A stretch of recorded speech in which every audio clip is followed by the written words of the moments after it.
श्री राम बालकांड। पुत्र का मेष्टि यज्ञ संपन्न होने के बाद महाराज दशरथ ने अपनी तीनों रानियों को दिव्य पायस का सेवन कराया। समय बीतने पर अयोध्या नगरी में उल्लास छा गया जब कौशल्या के गर्भ से भगवान राम, कैकेयी के गर्भ से प्रेम और भक्ति के स्वरूप भरत और सुमित्रा के गर्भ से लक्ष्मण और शत्रुघ्न का जन्म हुआ। राम विष्णु के अवतार थे और चारों भाइयों के जन्म से पूरी अयोध्या उत्सव में डूब गई। चारों राजकुमार गुरुकुल में वेद शास्त्र और युद्ध कला की शिक्षा लेते हुए बड़े हुए।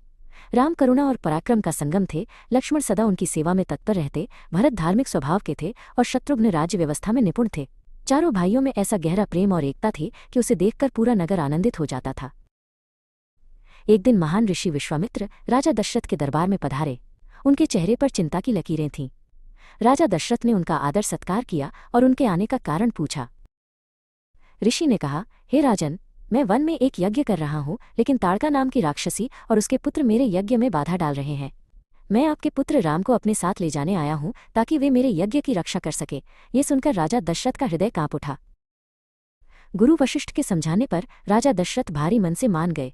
राम और लक्ष्मण ने अपने माता पिता से आज्ञा ली और ऋषि विश्वामित्र के साथ वन की ओर चल पड़े। दोनों भाइयों के हाथों में धनुष बाण थे और उनके चेहरे पर दृढ़ निश्चय का भाव था। घने जंगल में उनका सामना भयंकर राक्षसी ताड़का से हुआ। ऋषि की आज्ञा से श्री राम ने एक ही बाण से उस दुष्ट राक्षसी का वध कर दिया और धरती को उसके आतंक से मुक्त किया। ऋषि के आश्रम पहुंचकर राम और लक्ष्मण यज्ञ की रक्षा के लिए पहरा देने लगे। जैसे ही यज्ञ शुरू हुआ, ताड़का के पुत्र मारीच और सुबाहु अपनी सेना के साथ यज्ञ को अपवित्र करने आ पहुंचे। श्री राम ने एक बाण से मारीच को 100 योजन दूर समुद्र में फेंक दिया और दूसरे बाण से सुबाहु का वध कर दिया।